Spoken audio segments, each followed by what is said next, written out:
खूबी बुलंद फजाए बदर पैदा कर फरिश्ते तेरी नुसरत को उतर सकती है गर्दों से कतार अंदर कतार रब्बी अल्लाहु अकबर बोले আমার ভাইরা আল্লাহ বলেন এই পৃথিবীর মানুষেরা যারা আল্লাহর দলের হবে আল্লাহর গোলাম যারা হবে আল্লাহর কথা যারা মানবে আল্লাহ ডাক দেয়া কয় আলা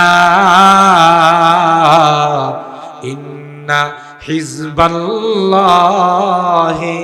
হুমুল মুফলিহুন আল্লাহু আকবার আর যারা শয়তানের দলের হবে বেঈমান কাফের মুশরিকদের দলের হবে সংখ্যায় যতই বেশি হোক আল্লাহ ডাক দেয়া কয় মুসলমান ঈমানদার তাদের কাছে অ্যাটম বোম থাকতে পারে পারমাণবিক থাকতে পারে ক্রোজ ক্ষেপণাস্ত্র থাকতে পারে আধুনিক অগ্নেয়াস্ত্র থাকতে পারে কিন্তু মনে রাখো না না আমি আল্লাহ তাদের সঙ্গে নাই আল্লাহ কাদের সঙ্গে আমাদের সাথে সুবহানাল্লাহ বলে যালিকা বিআন্নাল্লাহ মাওলাল্লাযীনা আমানু ওয়া আন্নাল কাফিরিনা লা মাওলা লাহুম আল্লাহ কয় কাফেরদের অভিভাবক আমি নয় তাদের অভিভাবক কে কথা কয় না শয়তান জান্নাতে যাবে না জাহান্নামে আর ভাইরা কোরআনে আল্লাহ বলেন না তাদের পিছনে যারা দৌড়াইছে নামাজ পড়ে নাই রোজা রাখে নাই মেয়াদ উত্তীর্ণ বোতল খাইছে মেয়াদ উত্তীর্ণ বোতল বুঝেন তো নেশা করছে নারীবাজি করছে লম্পটগিরি করছে লুচ্চামি করছে আউল বাউল বাউলদের মতো যত বাউল গোষ্ঠী আছে সবগুলো লুচ্চা আর বদমাশ ছাড়া কিছুই নয় কথা বলেন ঠিক কিনা এদের ইতিহাস দেখা যায় পরস্ত্রী নিয়ে আরেকজনের বউ নিয়ে রাত্রি ঘুমায় ওই বাউলদের এত বড় দুঃসাহস বাংলাদেশের মধ্যে কোরআনকে নিয়ে কটাক্ষ করে আল্লাহকে নিয়ে কটূক্তি করে নবীকে নিয়ে কটূক্তি করে গোটা বাংলাদেশের মুসলমানের দাবি হলো এই বাউল আউল বাউল ফাউল আবুল সরকার কথা বলেন ঠিক কিনা একে যদি বাইতুল মুকাররমের সামনে গোটা দেশবাসীর সামনে যদি ফাঁসির কাস্টে ঝুলানো হয় গোটা বাংলাদেশের বাউল গোষ্ঠী সংশোধন হয়ে যাবে কথা বলেন ঠিক না বেটি ওই না তাদের পিছনে জীবন নষ্ট করে দিয়েছে জাহান্নামে যাওয়ার যখন ফয়সালা হয়ে গেল কোরআনে কল এরা খন্ড খন্ড মিছিল নিয়ে যাবে ফাঁসি চাই নেতার ফাঁসি চাই কথা বলেন ঠিক কিনা وقال الذين اتبعوا لو أن لنا كرة فنتبرأ منهم كما تبرأوا منا নেতাদের গিয়ে তার সহচররা বলবে তোমাদের কথা শুনে নামাজ পড়ি না তোমাদের কথা শুনে রোজা রাখি নাই মাহফিলে যাই নাই শিমরাইল কান্দি যে ইসলামী মহাসম্মেলন হলো দেখবেন কালকে কিছু বুদ্ধিজীব আছে কি আছে বুদ্ধিজীবী না বুদ্ধিজীব যারা শিক্ষা অর্জন করতে করতে দাঁড়ায় পেশাব করে এরার মতো জানোয়ার আর পৃথিবীতে দ্বিতীয় কেউ আছে শিমরাইল কান্দির গরু বাছুর ছাগল ভেড়া এগুলো কি বসে পেশাব করে না দাঁড়ায় পেশাব করে কথা কয় আমগো দেশের যারা বুদ্ধিজীব ডিগ্রি অর্জন করতে করতে আর বসে পেশাব করে না দাঁড়ায় পেশাব করে গরু ছাগল যখন ঘাস খায় আর এস্তেঞ্জার দরকার হলে তখন কি বসে যায় না দুইটা একসাথে চালায় এরকমের কিছু বুদ্ধিজীব আমাদের সমাজে আছে না নাই বাথরুমের মধ্যে গিয়া টানে আপনি যদি জিজ্ঞাসা করেন টানার আর জায়গা পাইছস না বলবে টান না দিলে ক্লিয়ার হয় না কথা কয় না আছে না নাই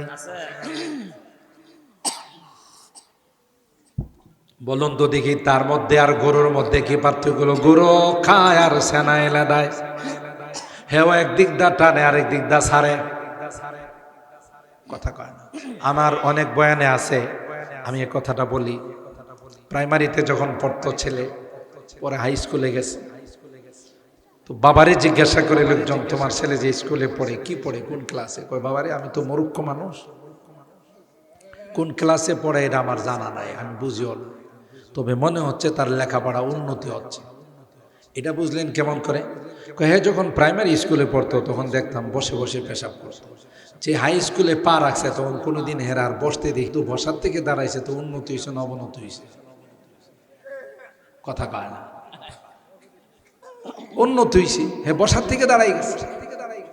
আপনারা বলুন তো দেখি, এই নামি দামি রেস্তোরাঁগুলোতে যে যান, বিভিন্ন জায়গাতে ভ্রমণে যান, এয়ারপোর্টে যান, বসার অপশন 2টা থাকলে দাঁড়ানোর অপশন আছে 8টা। ওগুলো কি জিন হিসেবে পেশাব করে না এই সমস্ত জানোয়ারগুলো? কথা কয় না। আবার এই জানোয়ারগুলো এখন যারা আধুনিক জানোয়ার, আগের জানোয়ারগুলো তো পুরাতন জানোয়ার, আর আধুনিক জানোয়ার দেখবেন যেগুলো আছে এগুলো ডাইন হাতে কিছু খায় না, চাও খায় বাম হাতে, বিস্কুটও খায় বাম হাতে, কলাও খায় বাম হাতে।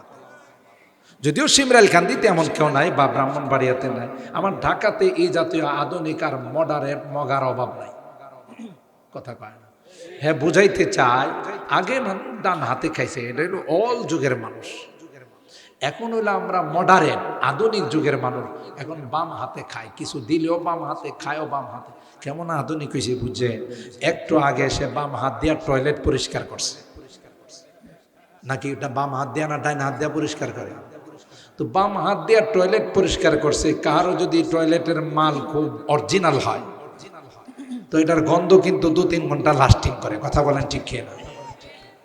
তো এই বাম হাত দিয়ে টয়লেট পরিষ্কার করছে, এই মগায় এই বাম হাত দিয়ে বিস্কুট খায়।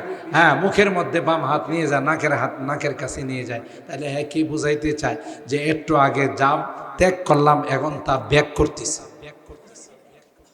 যা ত্যাগ করছে তা কি করতেছে? তো হে কি আধুনিক হলো না? আস্তা খাড়াস। কথা কয় না।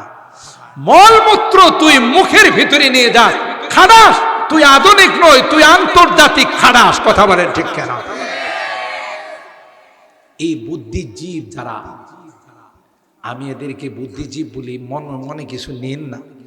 যতদিন পর্যন্ত কোরআনের শিক্ষা তার ভিতরে না ঢুকবে সে জানোয়ার ছাড়া আর কিছুই হবে না।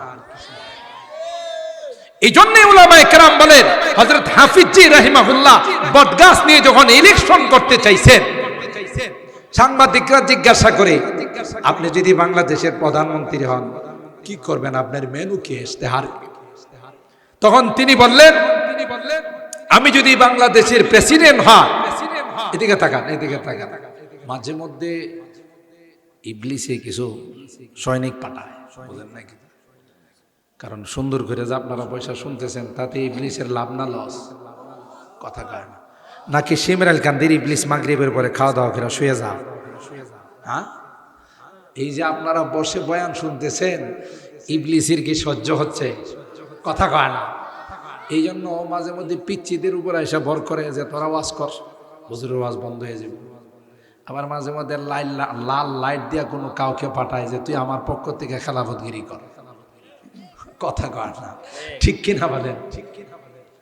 মুহতারাম হাজিরিন, হযরত হাফিজজি রাহিমাহুল্লাহ, হযরত বড় হুজুর রাহমাতুল্লাহ আলাইহি, মুফতি আজম রাহিমাহুল্লাহ, যত আকাবের আমরা বাংলাদেশে দেখেছি সবার মৃত্যুর আগে একটাই স্লোগান ছিল, বড় মাদ্রাসার দরকার নাই, পাড়ায় পাড়ায় মক্তব কায়েম করো। কথা বলেন ঠিক কিনা?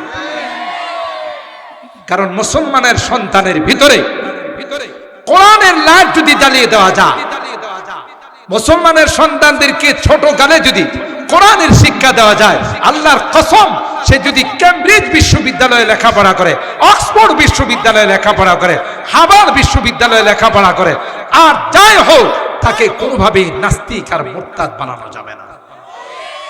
চন্দে খানি হিকমতে ইউনানিয়া, হিকমতে কুরআনিয়ারা হামবখা। দুনিয়া ডিগ্রি অর্জন করা কোনো মানা নাই।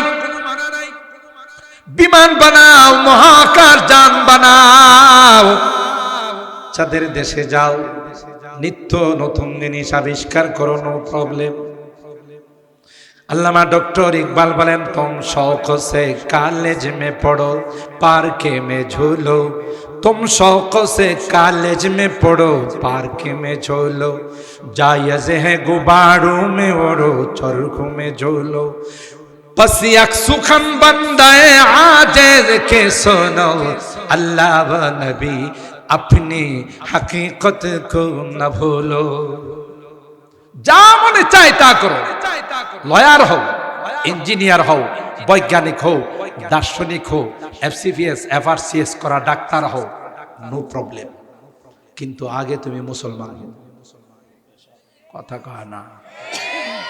তোমার পরিচয় কবরে গেলে মুনকার নাকির কোন হাদিসের মধ্যে আসে না জিজ্ঞাসা করবো যে মান দলুকা, তোর দলের নামটা আছে কি? ওদের আছে যে তুমি কি আওয়ামী লীগ করতা না বিএনপি করতা, তুমি কি জাতীয় পার্টি করছো না জামাতে ইসলামী করছো, জিজ্ঞাসা করব। জিজ্ঞাসা করবে মার রব্ব, বল তোর রবের নাম কি, ঠিক কিনা বলেন? তো তিনি বলেন পসিয়াক সুখান বন্দায়ে আজিজ কে সুনো अल्लाह व नबी अपनी हकीकत को न भूलो। তোমাকে কি জন্য বানানো হয়েছে? তুমি কোন পথের যাত্রী, কোন দেশের প্যাসেঞ্জার? তোমার আল্লাহ কি, তোমার নবী কে, তুমি কি, এই পরিচয়টা আগে গ্রহণ করো।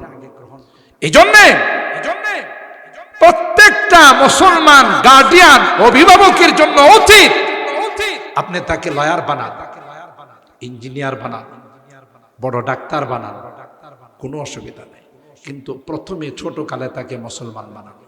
কথা বলেন ঠিক কিনা? কিন্তু দুঃখজনক হলো বর্তমান সময়ে, আগে যখন আমরা সকালবেলা হলে মক্তবে চলে যাইতাম, প্রত্যেকটা মক্তবের মধ্যে 200-300 ছাত্রর মিলন মেলা হতো। তাদের দোয়ায়ে মাসুরার আওয়াজ, খারাপ প্রশিক্ষণের আওয়াজে 4-5 কিলোমিটার পর্যন্ত মুখরিত হতো। কথা বলেন ঠিক কিনা? এখন আছে, এখন সকালবেলা হলে কেজিতে পাঠায়, নার্সারিতে পাঠায়, ইংলিশ মিডিয়ামে পাঠায়, 1 কেজিতে পাঠায় ছোট বাচ্চারে পিঠের মধ্যে আরেক কেজি বই দিয়া। কথা কয় না? কি হবে? বড় বড় অফিসার হবে। বেল পাকলে কাওয়ার আশা নাই। কথা কয় না? বেল পাকলে কাওয়ার আশা নাই। বড় ইঞ্জিনিয়ার হয়ে, বড় অফিসার হয়ে, সচিব হয়ে ব্রাহ্মণবাড়িয়াতে থাকবে না, হয় ঢাকাতে পাড়ি জমাবে, না বিদেশে পাড়ি জমাবে। কি ঠিক বলছি? যত বৃদ্ধাশ্রম আছে গাজীপুরে গিয়ে দেখেন, কোন গরিব মানুষের মা বাবা নয়, সব ওই বিসিএস ক্যাডার, বড় বড় শিক্ষিত যারা, যাদের মধ্যে মা বাবার গুরুত্ব নেই, ইসলাম বুঝে না, এই জাতীয় বিসিএস ক্যাডার, এই জাতীয় শিক্ষিত যারা, তাদের মা বাবাকে বৃদ্ধাশ্রমে রাখা আসে। রাগ করতেছেন? আমি কিন্তু সবাইকে বলি নাই, সবাইকে বলি নাই, বহু এরকম দেখা গেছে। কোন আলেম মাদ্রাসায় পড়ায়, মক্তবে পড়ায়, নুরানি বিভাগে পড়ায়, হিফজ বিভাগে পড়ায়, একজন মা বাবা খুঁজে পাবেন না যে আলেমের মা বাবাকে বৃদ্ধাশ্রমে রেখে আসছে। গায়ে রক্ত দেওয়া হলো, চামড়া দেওয়া হলো, মা বাবার খেদমত করবে, বৃদ্ধাশ্রমে নিয়ে রাখবে। কথা কি ঠিক বললাম? কেন? দুষ্টা তো পুলাপ না, দুষ্টা আপনার। আপনি মনে করছেন কোটি কোটি টাকা ইনকাম করে সুখে থাকবে, প্যারাসিটামল আনার জন্য কাউকে পান না। কথা কি ঠিক বলছি? আলা কুল্লুকুম রাইন ওয়া কুল্লুকুম মাসউলুন আন রাইয়াতিহি। পয়গম্বর কয়, মনে কইরো না তাহাজ্জুদ পড়ে জান্নাতে চলে যাইবা। না না, তুমি যখন জান্নাতে রওনা দিবা, তোমার ছেলে পিচ্চি হান্নান, তোমার ছেলে কালা জাহাঙ্গীর, তোমার ছেলে টুকাই সুমন, তোমার ছেলে এরশাদ শিকদার, তোমার মেয়ে ঐশীর মতো বদমাস ডাক দেয়া কিবা, আব্বু কোথায় যাও? বলে জান্নাতে যায়। তুমি জান্নাতে যাইবা, আমাদের কিনিয়া যাইবা না? বলবে না না না, তোরা তো নেশাখোর ছিলে, তোরা তো ডাকাত ছিলে, তোরা তো দুর্নীতিবাজ ছিলে, তোরা তো বিভিন্ন ভাবে নারীদের কিনিয়া ঘোরাফেরা করতে, এই জন্য তোদের জান্নাতে যাওয়ার সিদ্ধান্ত হয় নাই। গামছা দিয়ে টান দিয়ে ধরে বলবে, বাবা এই খারাপ হওয়ার পিছনে কি আপনার কোনো অবদান নাই? কথা কয় না? রব্বানা ইন্না আতানা সাদাতানা ওয়া কুবারানা ফাআদাল্লুনা সাবিলা। এ সিমরাইল কান্দির মানুষ, এ শহরের মানুষ, সন্তান আল্লাহর পক্ষ থেকে নিয়ামত। আমি অনেক বয়ানে বলি, যুবক যারা বিবাহ শাদী করো না অথবা বিবাহ শাদী করবা, করার পরে আল্লাহর কাছে দোয়া করবা, রব্বি হাবলি মিনাস সালিহিন, রব্বানা হাবলানা মিন আজওয়াজিনা ওয়া যুররিয়াতিনা কুররাতা আয়ুন ওয়াজআলনা লিল মুত্তাকিনা ইমামা। কোনদিন সন্তানের দোয়া করবা না, যদি সন্তানের দোয়া করো এটা এর শিকদার হইব। কথা কয় না, এটা দিদারের মতোই। দিদারে তো ব্রাহ্মণবাড়িয়ার মানুষ চিনেন না, এটা দিদারের মতো সন্তান হবে, এটা হাত কাটা মাসুদ হবে। কথা বলেন ঠিক কিনা? কোন নবীরা কোরআন খুলে দেখুন, সূরাতুল ফাতিহা থেকে নিয়ে সূরা নাস পর্যন্ত কোন নবী আল্লাহর কাছে সন্তানের দোয়া করে নাই। সকল নবীরা হযরতে আদম থেকে নিয়ে ইব্রাহিম খলিলুল্লাহ, হযরতে জাকারিয়া, সমস্ত নবীরা আল্লাহর কাছে দোয়া করছেন, লাইন আতাইতানা সালিহান লানাকুনান্না মিনাশ শাকিরিন। আদম আর হাওয়া কয়, আল্লাহ যদি একটা নেককার সন্তান দান করেন তাইলে আমি শুকরগুজার হব। নাকি শুধু সন্তানের কথা কইছে? হযরত জাকারিয়া মারইয়াম আলাইহিস সালামের কামরা তালা লাগাইয়া হযরত জাকারিয়া বাহিরে গেল। বাইতুল মুকাদ্দাসের উপরে কামরার মধ্যে দরওয়াজা খুলে দেখে, ইয়া আল্লাহ, কামরার ভিতরে রূপালী সোনালী ল্যাংড়া কানা যত রকমের আম বেমৌসুম ফসল সব কামরার ভিতরে কানায় কানায় ভরে আছে। সুবহানাল্লাহ। হযরত জাকারিয়া বললেন, ক্বালা ইয়া মারইয়াম আন্না লাকি হাদা। এ মারইয়াম, এই ফলগুলোর এখন মৌসুম নাই, তোমার কামরায় ফল আসলো কোত্থেকে? সুবহানাল্লাহ বলে। ছোট্ট মেয়ে, 7 বছরের মেয়ে জবাব দেয়, ক্বালাত হুয়া মিন ইনদিল্লাহ। আল্লাহু আকবার, আল্লাহু আকবার। এ খালুজি, না না, এই ফল আমাকে কেউ দেয় নাই, আসমানের মালিক আল্লাহ আমার কাছে ফল পাঠাইছে। জাকারিয়া পয়গম্বর দেরি করে নাই। আপনাদের মনে কষ্ট বেশি হইতেছে, 11:30 পর্যন্ত চললে অসুবিধা আছে? হ্যাঁ, না মারে রাইখা চলে যাবেন। হুনালিকা দাআ জাকারিয়া রাব্বা ক্বালা রব্বি হাবলি মিন লাদুনকা যুররিয়াতান তাইয়্যিবা। আল্লাহু আকবার। জাকারিয়া আলাইহিস সালাম এই অবস্থা দেখা সাথে সাথে ল্যাংটা সার মাজারে চলে গেছে। খেতা সার মাজারে, বদনা সার মাজারে, কল্লা সার মাজারে। কই গেছে? মসজিদের মধ্যে গেছে। সুবহানাল্লাহ, জোরে বলে। তাইলে বোঝা গেল সন্তান দেওয়ার মালিক কল্লা শাহ নয়, ল্যাংটা শাহ নয়, খেতা শাহ নয়, বদনা শাহ নয়। আমি এক মাহফিলে গেছি, গিয়ে দেখি রাস্তাতে যাওয়ার পথে লেখা খেতাসার মাজার। কত মাজার শুনলাম, খেতাসার মাজারের কথা তো কোনোদিন শুনলাম। জিজ্ঞাসা করলাম, ভাই খেতাসা তো বুঝলাম না, নাম কি খেতা? কয় হুজুর না, বাবা যখন মারা গেছে শীতকালে যে খেতাটা ব্যবহার করত, এটারও একটা ছোটখাটো মাজার বানায় আমরা নাম দিয়েছি খেতাসার মাজার। চিন্তা করছেন? আল্লাহ পাক ডাক দিয়া বলেন, না না না, সন্তান দেওয়ার মালিক আমি আল্লাহ।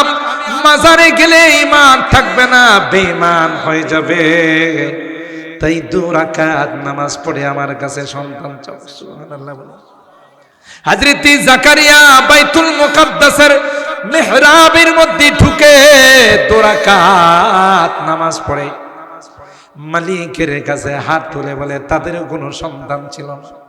আল্লাহর কাছে কয় রব্বি হাবলি মিন লাদুনকা যুররিয়াতান তাইয়্যিবা। বলুন তো দেখি শুধু যুররিয়া চাইছে না তাইয়্যিবা চাইছে? দেখছে আল্লাহ আমাকে এমন একটি সন্তান দিও যেই সন্তানটা পবিত্র সন্তান হয়, আউল বাউল ফাউলের মতো লুচ্চার বদমাশ যেন না হয়। কথা কয় না? যুররিয়াতান তাইয়্যিবা। আল্লাহ ডাক দেয়া কই জাকারিয়া শুধু যুররিয়াতান তাইয়্যিবা না, ওয়া মুবাশশিরুকা বিকালিমাতিন মিনাল্লাহ সাইয়্যিদান ওয়া হাসুরা ওয়া নাবিয়্যাম মিনাস সালিহিন। দেখছে তুমি চাইছো নেককার সন্তান, আমি শুধু নেককার না নবীও বানাই দিলাম। হযরত ইয়াহইয়া আলাইহিস সালাম হাসুরা আই মানুআন আনিন নিসা, নারীদের প্রতি তার কোনো আকর্ষণ থাকবে না। এই আউল বাউল ফাউলের মতো আরেক বেটার বউ নিয়ে এসে ঘর সংসার করবে না। কথা বলেন ঠিক কিনা? হযরত ইব্রাহিম খলিলুল্লাহ বলেন রব্বি হাবলি মিনাস সালিহিন, আল্লাহ আমাকে একটি নেককার সন্তান দান করো। আল্লাহ পাক সুসংবাদ পাঠাইছেন ফাবাশশারনাহু বিগুলামিন হালিম। সুবহানাল্লাহ।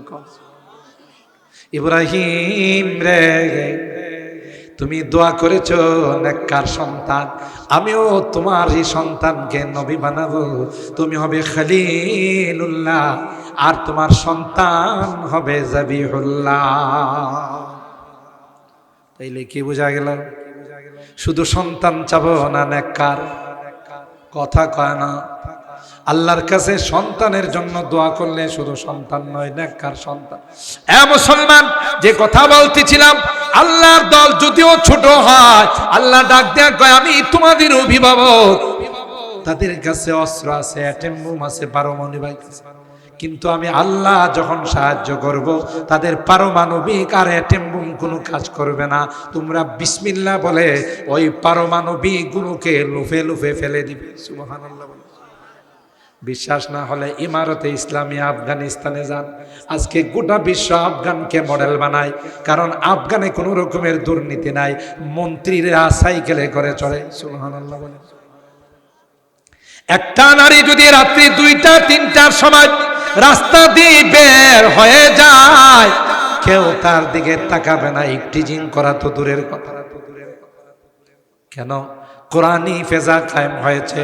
আমরাও পণ করে নিব আগামী সংসদ নির্বাচনে যারা কোরআনী আইন চালু করবে, কোরআন সুন্নাহ বিরোধী কিছু করবে না, তাদেরকে সংসদে পাঠাবো। আর যারা দুর্নীতি করবে তাদেরকে আমরা সংসদে দেখতে চাই না। কথা বলেন ঠিক কেন? আল্লাহ ডাক দিয়া বলেন গোটা বিশ্ব মিলে যদি ইসলাম মুসলমানকে শেষ করে দিতে চায়, আল্লাহ কয় ইসলামের লাইট জ্বালাইছে। সুতরাং সবাই মিলে যদি চেষ্টা করে আমার ইসলামের লাইটকে অফ করে দেওয়ার জন্য, না নাও, তারা সফল হবে না। কিয়ামত পর্যন্ত ইসলামের লাইট আমি আল্লাহ জ্বালিয়ে রাখবো। সুবহানাল্লাহ। যারা অফ করার জন্য আসবে তারাই অফ হয়ে যাবে। ঠিক কিনা বলেন? বিগত সময়ে যারা বলতো মাদ্রাসা সন্ত্রাসীদের আস্তানা, জঙ্গিবাদ প্রজনন কেন্দ্র, মৌলবাদের আস্তানা, ব্যাঙ্গের ছাতার মতো মাদ্রাসা গজাইতেছে, এখন কি বাটি চালান দেয়া তাদেরকে পাওয়া যাবে?